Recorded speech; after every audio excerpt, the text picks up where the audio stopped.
What's up, everybody? Rodney James here for Cage Side Press. I'm here with UFC welterweight Josh Quinlan. Josh, how you doing, man? Doing real good. How are you, Rodney? All right, man. We're here at Milestone Martial Arts, formerly Van Fight Team, right? Used to be Vanderlei Silva's gym? Or? Yes, sir. Yes, sir. Same coaches, same energy, just switched up the name. You guys are right across the street from the UFC Apex and the PI. Yes, sir. Got a clear view of the UFC Apex. Always visualizing a good energy over there. I was just going to ask you that. I would think that would motivate you, man, to go out there every day. And even for the guys on your team who are maybe pros on the regional level, not quite at the UFC, just to come outside every day and see that when you're coming to train. Yes, sir. Even before I made it to the UFC, the gym moved here before. I was training for my contender fight, and it was going to be at the Apex. And every day I would visualize getting it done and the next level, and I'm here now and I'm taking it day by day, trying to make the most of it. And you'll be heading across the street, across the highway I should say, April 29th. My management group, Iridium Sports Agency, found the fight, set it up for me, and it was a good fight. My coach locked it in, and I think it's a great competition. He's a great fighter, and it's going to bring out the best in both of us. So you're 6-0, all your fights by finish, 4 by knockout, 2 by submission. Is it hard to get people to agree to fight you? Because we've seen you put on some incredible, I don't want to say incredible performances, some incredible destruction of your opponents in the UFC octagon so far. Hey, I got to give God the glory. You know, He gives me the energy, gives me the strength, and it hasn't been too hard to find the fight. You know, as I'm entering the higher level, there are game opponents. They're the higher level people that want to test themselves, and I want to test myself as well. So I'm working up to getting a better fight each time, and Angelosa accepted the fight. So I believe it's going to be a great fight. I'm up for the challenge. I've been training really hard this fight camp and looking to perform to my best. Have my best performance yet. So what is that like? I've never knocked somebody out clean. I've dropped people with punches before in various situations, never actually just hit somebody and put them right to sleep, but you seem to have a gift for that. When did you first learn that you had the ability to do that, and what is that feeling like? Man, it wasn't a clean learning process. You know, my first amateur fight, I was on the other side of it, but I was able to come out with a victory. It was kind of a fight or flight, you know. It's either he hit me a couple hard times, and I felt in my head. There's a voice that said, "You get hit one more time, you're gonna go down," you know. So I had to just bite down the mouthpiece and go with all my might, and made contact, and it hit, you know. So I was just continuing to develop it through training with my coaches. And just giving it my all. I don't know how it was developed, but I'm continuing to get better every time. And you know, connecting a solid punch always doesn't feel good. So I'm glad I'm always on the other side of it, but it could happen both ways, I believe. Yeah. So what's the experience like fighting at the UFC Apex? It's kind of familiar territory. Like I said, it's across the street from your gym. You're firmly on the UFC roster now. You know, started out here in Las Vegas on the regional scene, went to LFA. Yes, what's that experience like? It's a little bit different than a traditional arena. I'm really grateful. Yes, sir. I'm really grateful to be able to be in my home gym and have this gym backing me, all the support. This is the gym I started at, and I was able to develop little by little, going through my amateur fights, getting on the regional scene with LFA. I'm really grateful to be connected with Iridium Sports Agency, which really gave me the opportunities that I couldn't have gotten by myself. So now that I'm in the UFC, a lot of more resources have been opened up to me. The UFC Performance Institute is a great facility, great recovery modalities over there. And I'm just doing the best with what I got. I know it's a great opportunity. I know that all these resources are a blessing, and I'm just taking it in stride, you know, doing the best, staying disciplined. And I'm really grateful for my coaches that have been pushing me mentally and physically to bring out the best in me. As I mentioned, you were coaching Muay Thai this morning. I understand you're a black belt in jiu-jitsu and you're one of the coaches here as well. So are you just able to train and coach full-time now that you're on the UFC? Because a lot of people, when you're first starting out in the UFC, you know, you might have to work another job here or there, but you're pretty blessed in that way, right? Is that your full-time job? You're right. I'm really blessed to be able to be an example, one of the higher level students here. And it's not like I stopped learning, you know, everything I'm soaking in, I'm learning every day. And the classes that I do teach, I'm able to pass on what I'm learning. So it's a great process of learning and giving back. I also teach a few of the kids classes. They have a great kids program here, starting from 3 to 4 years old all the way up to preteens. So it's a great process to be in, and I'm grateful to have this gym and be part of it. And yeah, it has been my full-time job. My first priority is being a professional athlete, and my second priority is being a coach. But yes, that's the process, and I'm glad I have great mentors and coaches here, as well as great teammates. You got a great thing going here in Las Vegas, fight capital of the world. Where are you from originally? How long have you been here? I've been here for about 11 years. Born and raised in Hawaii. And what part? Kauai, the island of Kauai. So a smaller island, kind of laid back, pretty country, but a great upbringing. I recommend anybody that wants to raise a family to go out there. It's a great energy. You get really rooted in the nature and the energy there. And but I also encourage people to you know, experience the world as well. At the age of 19, was born there all the way up to 19. Now, some people, they make a life for themselves over there, but I wanted to experience what was outside of the island. It gave me a new appreciation of the island of Kauai and what they have there. It's something special. But right now, I'm pursuing my dreams, but I always gotta give thanks for where I'm from. Well, and you came to the 9th Island, which is always welcoming to the Hawaiian people. A lot of Hawaiian people here, a lot of Hawaiian culture. I'm gonna hit up Uncle Frank's after I leave here, actually. Well, what's on the menu? I don't know. I've been eating a lot of teriyaki chicken lately, man. I don't think I'm gonna switch it up. So, do you have any recommendations? I haven't been to Uncle Frank's, but I heard it's good. I went once. I heard they have smoked meat, and that's pretty rare over here. Even at the 9th Island, some smoked meat, man, you can't go wrong. Like some kalua pig, like some. Actually, it's called smoked meat. It's pieces of nice, good-sized pieces of pork that's been smoked, and it's like bite-sized pieces. So a little different than kalua pig, but I think you won't be let down. Won't be disappointed. Wow, that's awesome.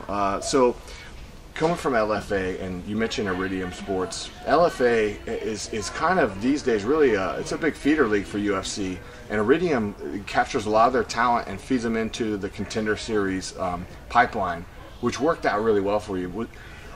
Bellator, on the other hand, has a lot of Hawaiian fighters, and they've done a lot of events in Hawaii. Was there any temptation to go that route, even though it's a little more out of the way in terms of where they fight and where they're headquartered?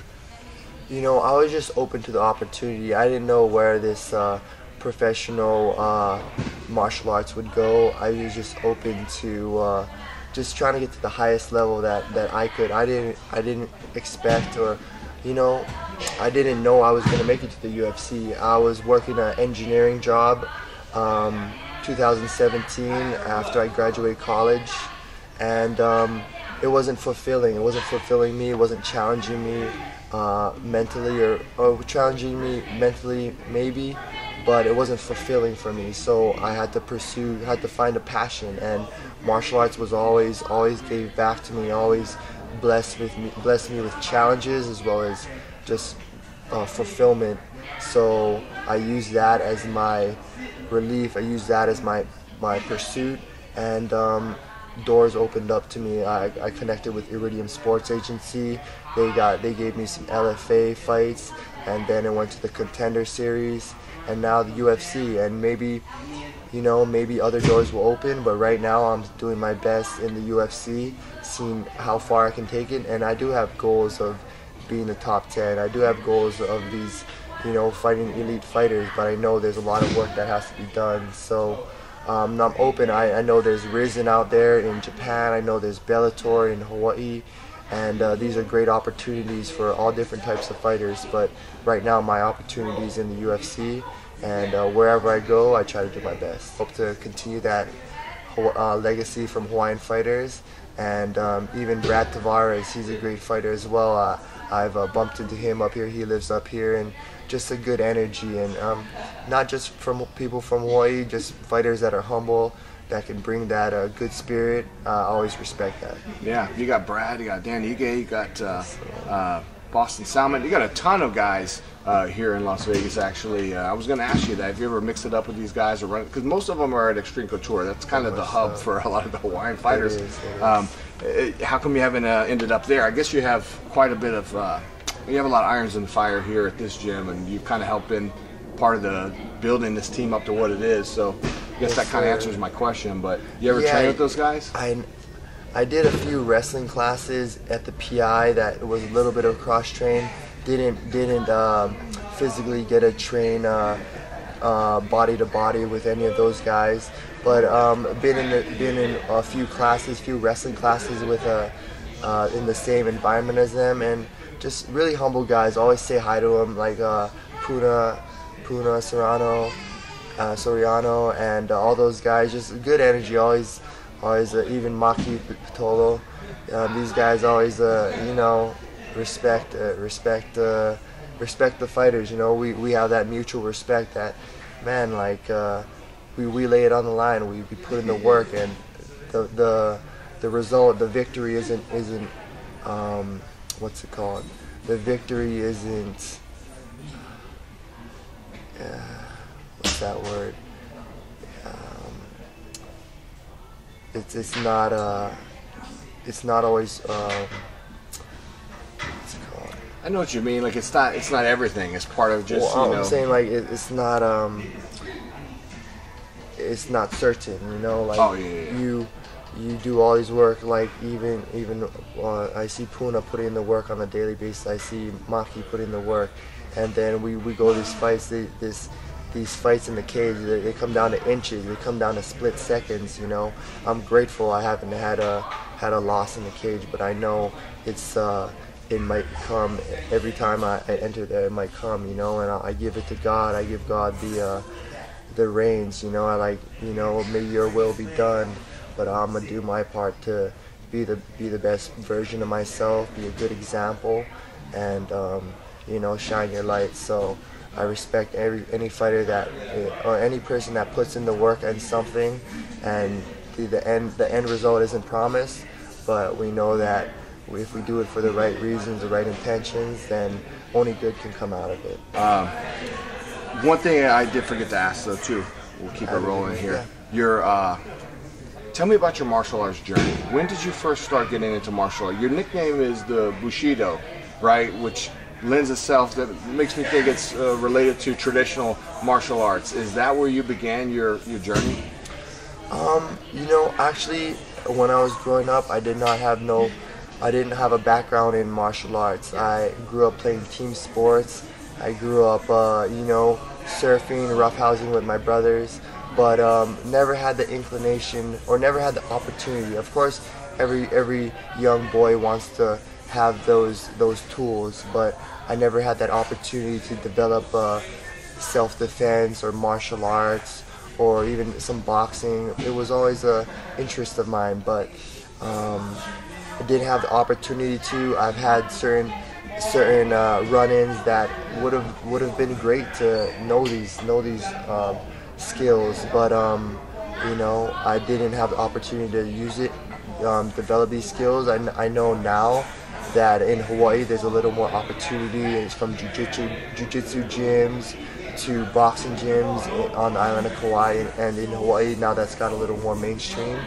But when I was growing up, it was just the guys that roughhouse a little more knew it, and my brother wrestled, so I had just a little natural ability, but didn't wrestle myself in high school. When I graduated high school, that's when I got the opportunity to have a little more time to myself, have a little more independence, and I had some friends training martial arts in Las Vegas. And I'm like, man, that'd be cool to get involved in. I ended up visiting them, and it was Austin Raposo and my friend Bryce Beaver. They were training at Juan Fight Team. Didn't know anything. I know Vanderlei Silva from the UFC fights, and I'm like, first time I walked in the doors, the coaches, Leandro Larenko, Michael Carlson, were really welcoming, you know. It was beautiful that they didn't expect anything of me, you know. I didn't bring anything to the table. They didn't expect me to, you know, bring anything, but they just wanted to teach you the skills. They wanted disciplined students, and it gave me a discipline in my life, you know. Those type of mentors, having a martial arts as a discipline in life, that's a beautiful thing. And I didn't have that growing up. I played team sports. And it was able to mature me through my 20s. You know, we all have our 20s trying to seek different pleasures, seek different experiences, but I always had martial arts and my mentors that ground me, and I believe that allowed me to mature. That gave me something that I was able to pour into a little bit and see the results of my labor, you know. And fight camp is just an absolute roller coaster. I don't care who you are, unless you're a straight sociopath. The nerves get to you, you know. The nerves affect you, and the whole time it's just a back and forth. And we're now getting to the point where, like, you're almost there. You're almost ready to step on that scale. You're probably cutting off the last few pounds. You're just working some techniques. Probably trying not to go too hard, and, you know, try to avoid anything too crazy. What are you feeling right now? What's going through your mind? There are some nerves that do get through a fight camp, but I was able to, just having the right people around me gave me some good grounding. You know, my coach always giving me that right mindset, always pushing me physically, but also mentally grounding me, giving me the right mindset going into the fight. Of course, we can all get anxiety of the future, of what's going to happen, because the future is unknown, especially maybe leading up to a fight. But what's been helping me keep me grounded is I just focus on what I can do each day. You know, if I can do my best each day, kind of like what Will Smith says, you know, you lay one brick the best as you can, and then you lay the next brick the best you can. And soon enough, you have a nice solid wall, and you'll see how that holds up, you know. So I'm focused on every day. I'm not focused on that big fight. I'm not focused on, you know, maybe that weigh-ins. I'm focused on each day, each day, each day. And when that fight comes, I'm going to do my best on that day as well. That day is April 29th, ladies and gentlemen. That's going to be fight night. You don't want to miss this. 6-0, just to recap. All by finish. 4 knockouts, 2 submissions, and undefeated as an amateur. So you've yet to taste defeat inside the cage. Ready to get back in there once again. And man, I look forward to seeing it. Josh, thank you again so much for your time. Thank you so much, Bobby. God bless you. All right. Take care.